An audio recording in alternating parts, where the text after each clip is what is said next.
Salam əziz şagirdlər və valideynlər, hər birinizi xoş gördük kanalımda. Bugün yenə 5-ci sinif Azərbaycan dili dərsliyinin 1-ci hissəsindəki dərslərimizə davam edirik. Artıq səhifə 54-dəyik. Bugünkü fəslimizin adı Meşə simfoniyası. Bir ada deyir ki, heç təbiət qoynunda olmusunuzmu? Olduğunuz yerlər haqqında təəssüratlarınızı danışın. Yəqin ki, təbiət qoynunda olmusunuz, hansısa meşədə, çay kənarında. Bu barədə öz təəssüratlarınızı danışmalısınız. Biz isə mətni oxuyaq. Yaz gələndə atam tez-tez yaxın dostları ilə təbiət qoynuna çıxırdı. Onlar tilov, fotoaparat, çadır və başqa lazımi əşyaları yığıb maşınlarla yola düzəlir, 2-3 gün səyahətdə olurdular. Mən həmişə atamın qayıtmasını səbirsizliklə gözləyirdim. Çünki o heç vaxt belə səfərlərdən əliboş qayıtmırdı. Zəmbillərlə dolu göbələk, balıq, müxtəlif otlar, güllər gətirirdi. Mən atamın təbiət qoynunda dostları ilə çəkdirdiyi şəkillərə baxdıqca onlara həsəd aparırdım. Düşünürdüm ki, kaş mən də tez böyüyərdim. Atam məni özü ilə səyahətə aparaydı. Hərdən ehmalca onun yanında bu haqda söz salırdım. O isə zarafatla qolumdan yapışıb əzələlərimi yoxlayır və deyirdi: "Təbiətdə yaşamaq fiziki güc tələb edir. Bütün günü ayaq üstə işləməli olursan. Yemək tapmaq, odun daşımaq, ocaq qalamaq, çadır qurmaq elə də asan deyil. Sən hələ biraz da əzələ yığmalısan. Cırtdan deyirsən ki, sənin odun şələni biz daşıyaq." Bu sözlərdən sonra mən gündə idman edirdim. Hər dəfə də güzgü qarşısına dayanıb əzələlərimə baxırdım. Mənə elə gəlirdi ki, onlar getdikcə böyüyür. Ancaq atam nədənsə bunu hiss etmirdi. Hərdən o evdə olanda mən köynəyimi çıxarıb əzələlərimi şişirdərək otaqda gəzişirdim. Atam isə gözücə mənə baxıb gülümsünürdü. Nəhayət bir gün deyəsən atam mənim böyüdüyümü hiss etdi. Axşam səfər çantasını yığışdırarkən dedi: "Gəl kömək elə. Sabah bizimlə gedəcəksən." Mənim sevincimin həddi-hüdudu yox idi. Biz meşənin içi ilə maşın yolu qurtarana qədər getdik. Burada kiçik bir tala var idi. Atamgil çadırları bu talada qurmağı qərara aldılar. Biz yükləri boşaltmağa başladıq. Meşə füsunkar idi. Ağacların yarpaqları yavaşca xışıldayır, quşlar cəhcəh vurur, yaxından axan çayın şırıltısı eşidilirdi. Mənim atama çoxlu sualım var idi. Bərkdən səsi gələn o quşun adı nədir? Bu meşədə hansı heyvanlar var? Burada ilan olurmu? Çay uzaqdadırmı? Amma heç nə soruşmadım. Böyüklər ətrafa fikir vermədən sanki gündəlik işlərini görürdülər. Mən də mane olmaq istəməyib onlara qoşuldum. Axşama yaxın işləməkdən, ora-bura qaçmaqdan ayaqlarım və qollarım ağrıyırdı. Həsrətlə çadırda uzanacağım anı gözləyirdim. Birdən-birə göyün üzünü qara buludlar aldı. Meşəyə qaranlıq çöktü. Qatı zülməti yalnız ildırım öz parlaq işığı ilə ara bir yarırdı. Birazdan yağış başladı və hərə öz çadırına çəkildi. Gecənin bir vaxtı atam ildırım səsinə yuxudan oyanıb mənə baxdı. "Sən niyə yatmırsan?" deyə yavaşca soruşdu. "Mən qorxuram, ata. Gör necə ildırım çaxır, külək də vıyıldayır, ağaclar elə cırıldayır ki, adamı vahimə basır. Yağışın səsi də bir tərəfdən, elə bil kimsə çadırı döyür." "Nə danışırsan, oğlum? Bütün bunlar təbiətin simfoniyasıdır. Bu musiqini duymaq üçün həmin səsləri başqa cür dinləməlisən." "Başqa cür necə?" deyə təəccüblə soruşdum. "Bir diqqətlə qulaq as. İldırım sanki səma təbilləridir. Ağaclar böyük skripkalar kimi çalır. Külək min cür səslə oxuyur. Yağış öz simlərini göydən yerəcən uzatmış nəhəng arfaya bənzəyir. Otlar da bu qəribə konsertdə valeh olaraq xışıldayır. Bütün bunlardan isə mənim sənə dediyim təbiət simfoniyası yaranır." Mən meşənin sehirli simfoniyasını heyranlıqla dinləyərək yavaş-yavaş yuxuya getdim. Bəli, mətnimizi oxuduq. Burada söz boşasında sözlər var. Gəlin, lüğətdə bu sözlərin izahına baxaq. İlk ifadəmiz həsəd aparmaqdır, feildir. Qibdə etmək, paxıllıq etmək mənasını verir. Nümunə, sinifdə hamı onun natiqlik qabiliyyətinə həsəd aparırdı. Növbəti sözümüz simfoniyadır.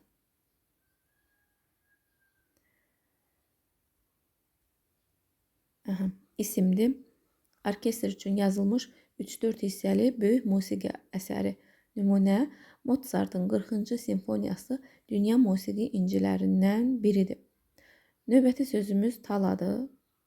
İsimdir. Meşədə ağacsız, çılpaq yer, sahə, açıqlıq. Nümunə, biz talada çadır qurub piknik eləmək qərarına gəldik. Növbəti sözümüz arfadır. O da isimdir. Üçbucaq formasında olan qədim simli musiqi aləti. Nümunə qədim Misir abidələrində arfanın şəklinə rast gəlmək olar. Füsunkar sifətdir, valeh edici, heyran edici deməkdir. Nümunə Cıdır düzündə dayanıb Qarabağ meşələrinin füsunkar mənzərəsini seyr edirdik. Növbəti ehmalca. Zərfdir, yavaş-yavaş, sakitcə, ehtiyatla deməkdir. Ata ehmalca oğlunun yatdığı otağın qapısını açdı. Və son sözümüz təbii. Təbii sözünün nəcəbsə izahı verilməyib burada. Təbii sözünün izahı odur ki, təbiətə aid, təbiətdə olan, öz-özünə yaranan və ya süni olmayan mənalarını verir. İndi söz ehtiyatına aid tapşırıqlar. Bir izahları oxuyun, söz boğçasından uyğun gələn sözləri seçin. Üçbucaq formasında çərçivənin içərisində müxtəlif uzunluqda simlər çəkilmiş musiqi aləti. Biz artıq izahları oxuduq və bilirik ki, bu arfa sözünün izahıdır. Orkestr üçün yazılmış böyük musiqi əsəri isə nə idi? Simfoniya.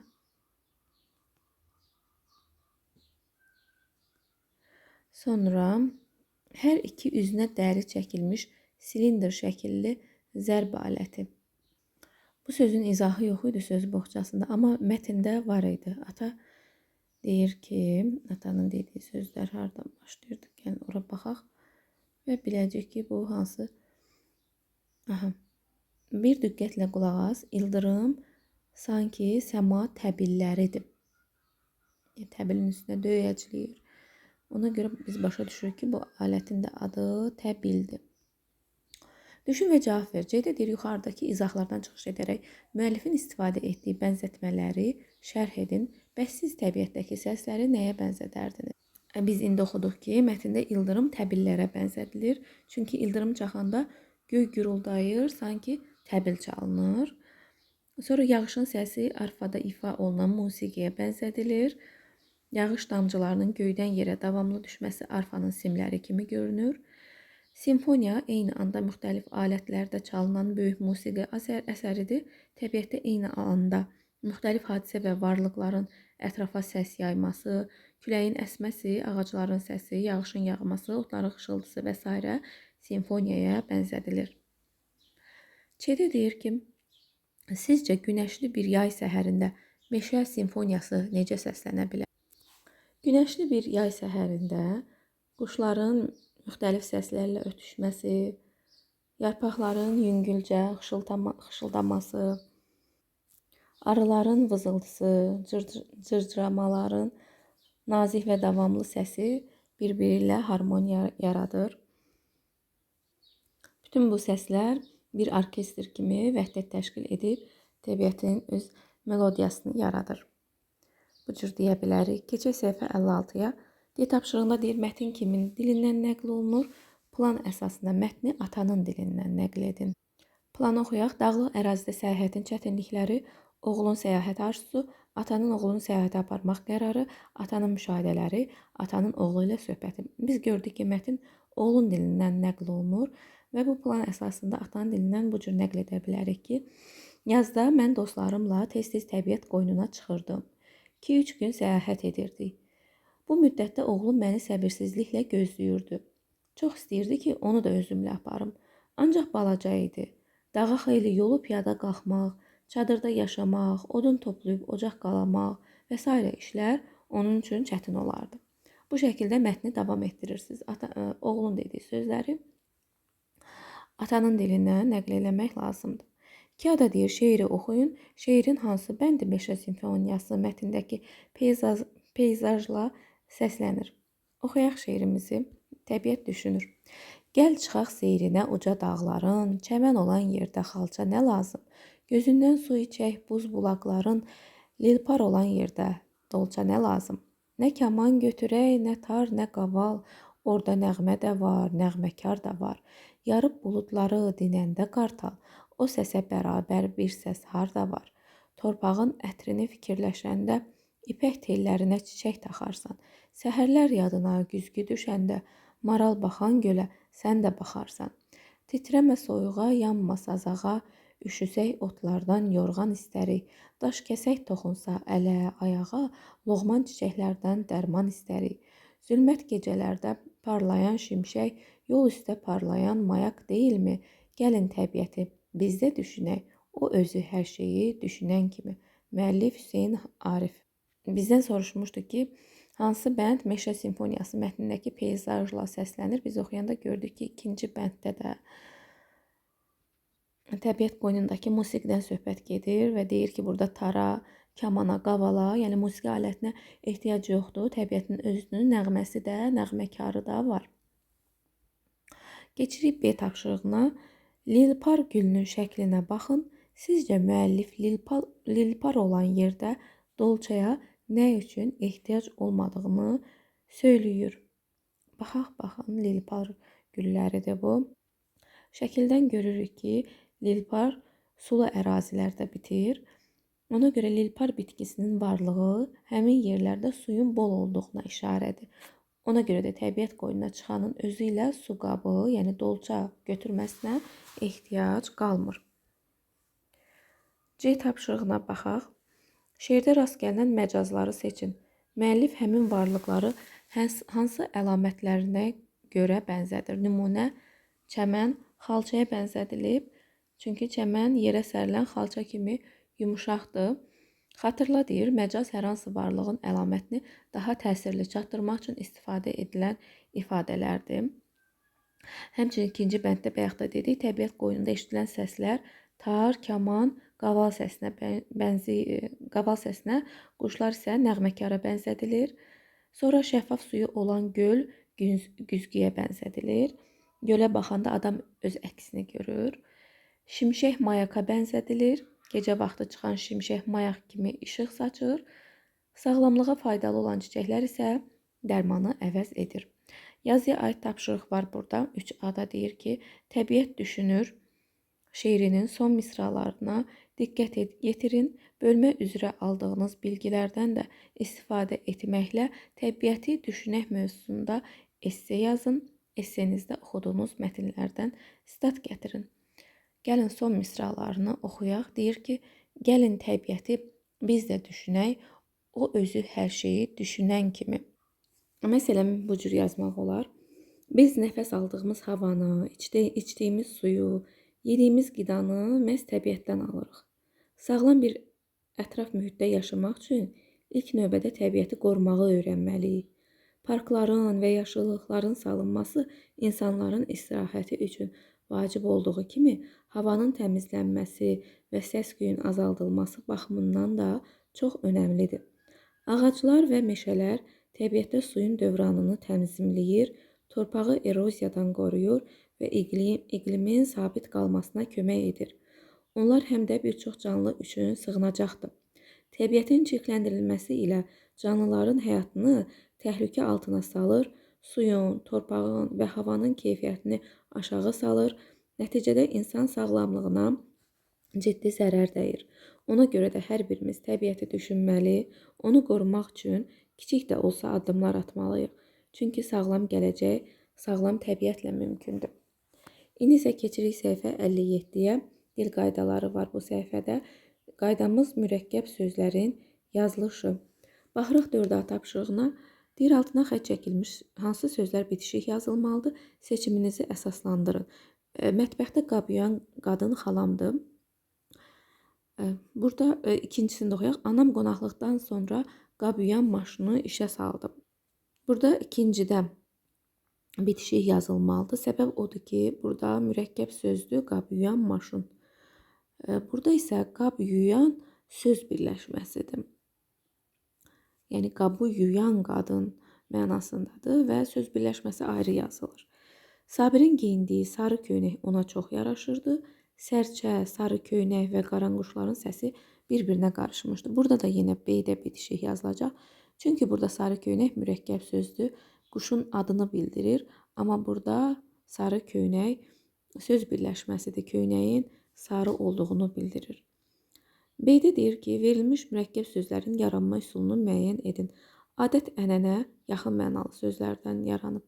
Ona görə 1-ə uyğunu C. Qatar-qatar eyni sözün təkrarı ilə yaranıb 2-yə uyğundur A.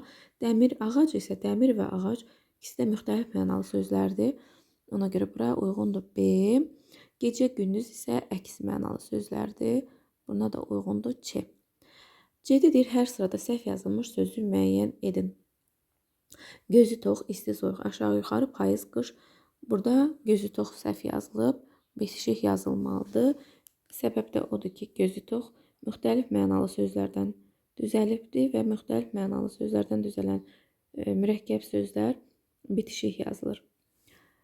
İsti soyuq, aşağı yuxarı, bunlar əks mənalı sözlərdən düzəlib, payız, qış isə yaxın mənalı sözlərdən düzəlib. Bu yolla düzələn mürəkkəb sözlər bilirdik ki, defisdə yazılır. Ürəyi yumşaq, çoban yastığı, səs-küy, üçbucaq. Burada isə səs-küy səhv yazılıb. Defislə yazılmalıdır. Çünki səs və küy yaxın mənalı sözlərdir. Və bu belə olanda defislə yazılır. Ürək yumşaq, çoban yastığı, üçbucaq. Bunlar hamısı müxtəlif mənalı sözlərdən düzəlib. Ona görə də bitişik yazılmalıdır. C-də deyir, nümunələrə baxaraq eyni sözün təkrarı ilə yaranan mürəkkəb sözlərin yazılış qaydalarını izah edin. Nümunələri oxuyaq. Qaça-qaç, vur-ha-vur, qaça-qaça, addım-ba addım, tut-ha-tut, gəl-ha-gəl, yavaş-yavaş, il-bə-il. Əslində, burada bütün mürəkkəb sözlər eyni sözün təkrarından yaranıb, amma baxırıq ki, bəziləri defislə yazılıb, məsələn, qaça-qaça, yavaş-yavaş, digərləri isə bitişik yazılıb. Digərlərində çünki biz nə görürük? Məsələn, qaça-qaçda A, vur-ha-vurda H, addım-ba addımda ba, tuta-tutda A, gəl-ha-gəldə H, il-bə-ildə B hissəciyini görürük və başa düşürük ki, iki eyni sözün ortasına A, H, ba, B artırdıqda yaranan söz bitişik, digər hallarda isə defislə yazılır. D tapşırığına baxırıq. Verilmiş mürəkkəb sözlərin tərkibindəki sözlərin mənasını izah edin. Onların bildirdiyi ümumi mənanı müəyyənləşdirin. Süd qatıq, süd məhsulları. Çəngəl, bıçaq, yemək ləvazimatları, qoyun, keçi, ev heyvanları. Yadda saxla, bir çox mürəkkəb sözlərin tərkib hissələr arasındakı məna yaxınlığı nisbidir. Məsələn, duz və çörək fərqli anlayışlar ifadə edir, lakin onların ümumi mənası eynidir, ərzaq. Belə sözlərin birləşməsindən əmələ gələn mürəkkəb sözlər defislə yazılır. Məsələn, duz, çörək, şalvar, köynək, ümumi mənası geyim olduğuna görə bunlar defislə yazılır. Ağız, burun, ümumi mənası bədən üzvləri olduğuna görə defislə yazılır. Edə deyir ki, mürəkkəb sözlərin bitişik yoxsa defislə yazılmasını müəyyən edib köçürün. İpək qurdu bitişik yazılacaq. Çünki müxtəlif mənalı sözdən düzəlib. Tez-tez isə eyni sözün təkrarı ilə düzəldiyinə görə defislə yazılacaq. Hazır cavab bitişik yazılacaq. Çünki yenə müxtəlif mənalı sözdür. Dost, tanış defislə yazılacaq. Yaxın mənalı sözdür. Dil, dodaq. Burada da məna yaxınlığı var. Hər ikisi bədən üzvləridir. Ona görə bu da defislə yazılacaq. Ay, ba-ay, ba hissəci olanda bitişik yazılır. Ağac, dələn bitişik yazılacaq, çünki müxtəlif mənalı sözlərdir. Su iti müxtəlif mənalı sözlərdir, bitişik yazılacaq. Gediş, gəliş əks mənalı sözlərdir, defislə yazılacaq. Şimal, şərq ümumi mənaları bunların üfüqün cəhətləridir. Ona görə defislə yazılacaq. Məna yaxınlığı var. Get, ha hissəciyi var, bitişik yazılacaq. Balıq qulağı müxtəlif mənalı sözlərdən düzəlib bitişik yazılacaq. Bəli, bu da son tapşırığımız idi. Ümid edirəm sizlər üçün faydalı oldu. Sağ olun, yeni videolarda görüşərik.